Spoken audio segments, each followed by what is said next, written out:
Hey guys, quick before this review, I just wanted to mention that there are spoilers in this. So if you don't want it spoiled for you, which, I wouldn't suggest having the first episode of this Samurai Jack revival spoiled for you, please go watch the first episode before you watch this. Thanks and enjoy.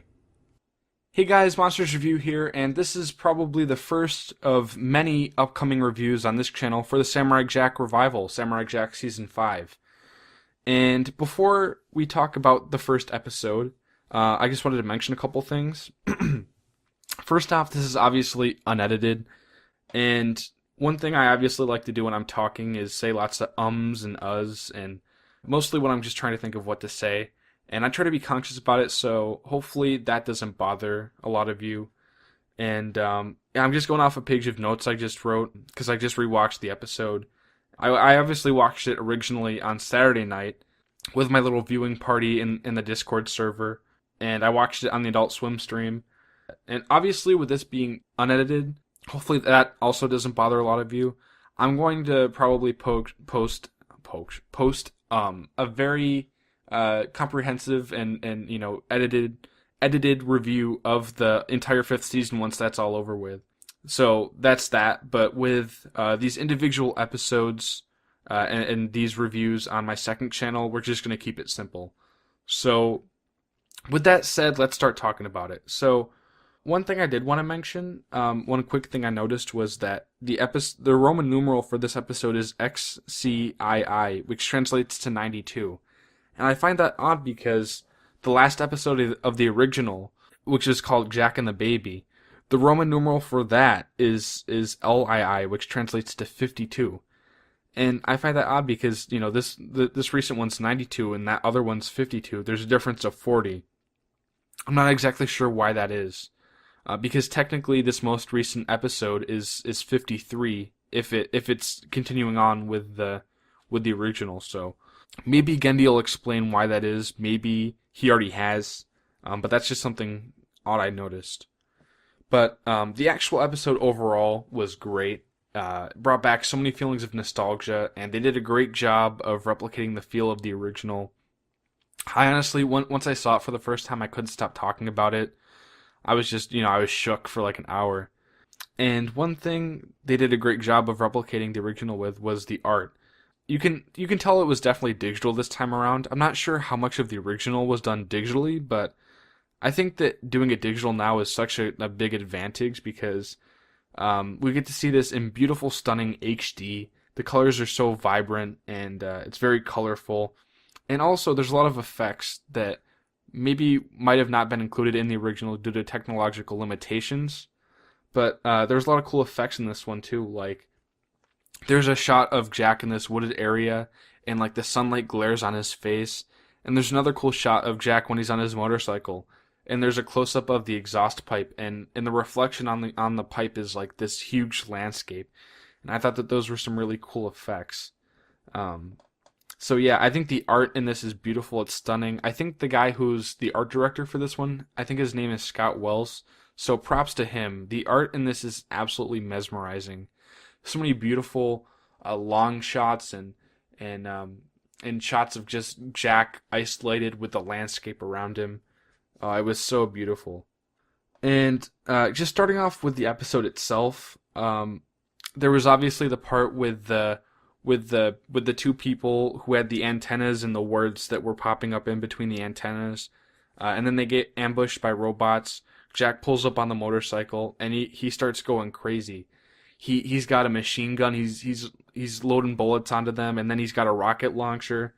And you can definitely tell that Jack's developed a lot because if you remember anything from the original, he was very traditional and conservative with his tactics and ways of combat. But this was a lot more visceral because, not only is he using a bunch of machines, he's using all these guns and he's using this motorcycle with spikes on it, but he's also ripping these robots apart into shreds and pieces. Like, he gets on his motorcycle and spikes pop out of the wheels and he just starts running over all these robots. And it's crazy. Very visceral. Because from what I remember in the original also, it's just Jack would cut them with his sword, and then they'd like blow up or whatever, and it'd be very clean cut. But in this one, he's ripping them apart. He's stabbing them and like twisting the weapon in it. It's pretty visceral. Then we get introduced into this odd birthing sequence, and that is the introduction of the daughters of Aku, whose purpose in life is to kill Samurai Jack, and they're birthed in this Aku temple. It's very odd. I was a little bit confused the first time I saw it. Well, it wasn't really confusion. It was just more or less kind of like, what's going on? But yeah, one thing odd I also noticed for this was that obviously towards the start of the episode they're being birthed, but then by the end of the episode they're like kind of grown up, and they're definitely old enough to go off and fight Jack.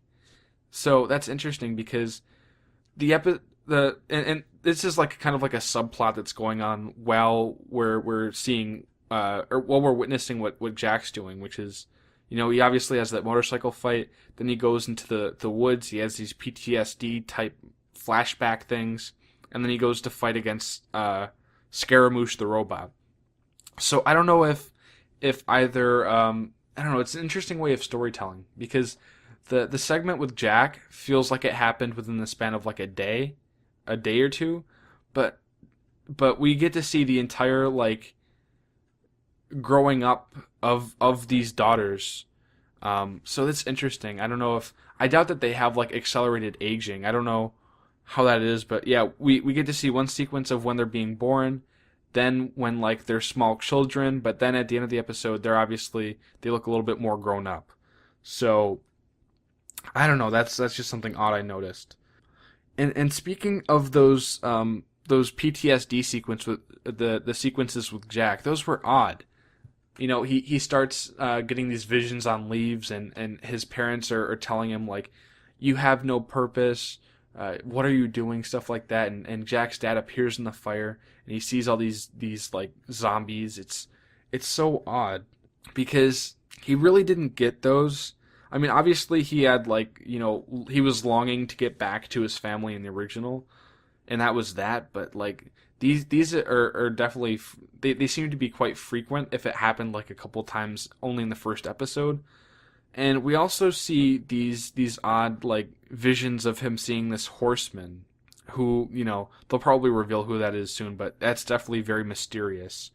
But yeah, we then get to see Scaramouche the robot. He calls himself Aku's favorite assassin, and he's voiced by Tom Kenny. He's so hilarious. He goes like bop-a-doop-bop-a-doop, like he does that, and then he's like, "Hey, what's up, Jack Bay? You've changed so much." He points out how like Jack's covered in armor and he's got a beard now and he doesn't look how he used to. And he also helps us figure out how Jack lost his sword, which is, what's Jack without his sword, But yeah, he was super funny. The Scaramouche character, super funny. And the fight sequence between Jack and him was also super cool. It just makes me want to see more and more of these fight sequences in this upcoming season, even though it already started. But yeah, obviously, now that it's on Adult Swim, they can, make it a bit more intense, bring up the violence a little bit. And that is something I noticed in very subtle ways. For example, when Jack goes into the city where Scaramouche is, it's like very war torn. There's a bunch of corpses of like dead people, and that's something you wouldn't have seen in the original just because it was on Cartoon Network. And also the way in which he was killing the robots was a lot more violent and visceral. But yeah, there's like, so far at least there really isn't any like swearing or nudity or anything like that. So I like how they're still taking a very gentle approach at transitioning us from the original Samurai Jack into possibly something new, because there's no doubt in my mind that he's definitely going to be fighting people during this season, but in this episode we mostly just saw him fighting robots, which is what we're used to him doing. And also we don't get to see any Aku, but we do slightly hear him because Scaramouche calls him up, and we get to hear him for a couple seconds. And it's confirmed. Obviously, for those of you that don't know, the original voice actor of Aku, whose name is Mako, He died in I think 2006, which was a couple of years after Samurai Jack, the original, ended. So when Gendy was trying to bring back this Samurai Jack franchise, he was, obviously confused about what to do with Aku. So maybe we'll get to see more of Aku. Maybe we won't, and maybe we'll just get to see him in subtle ways, like in this episode on the phone.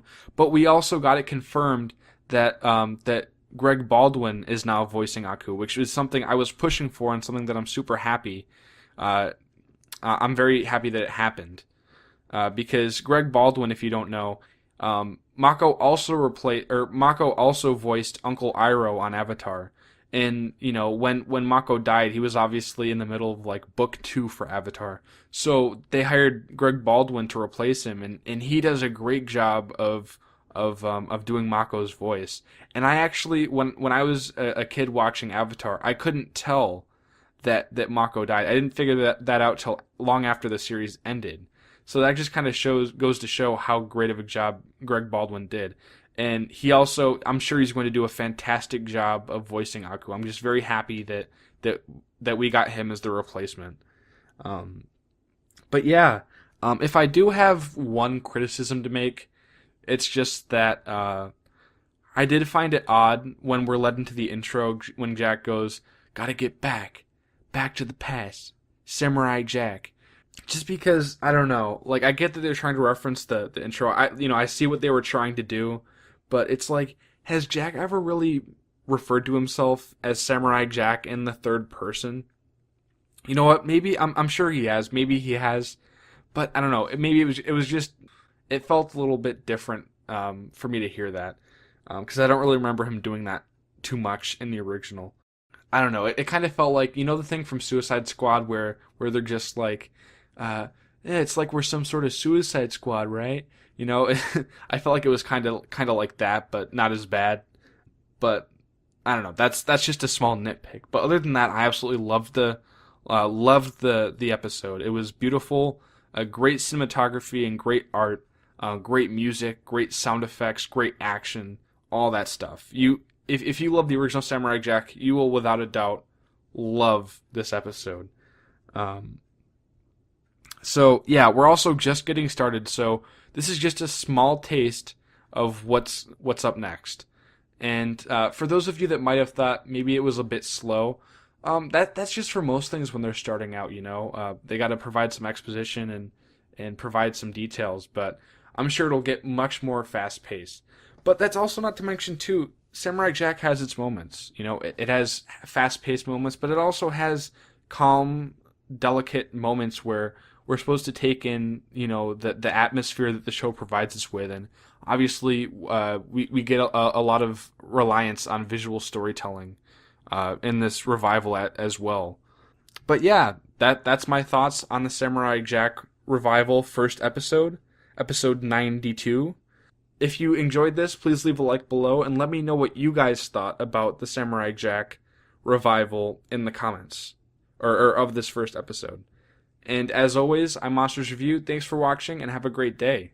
Can't wait for episode 2.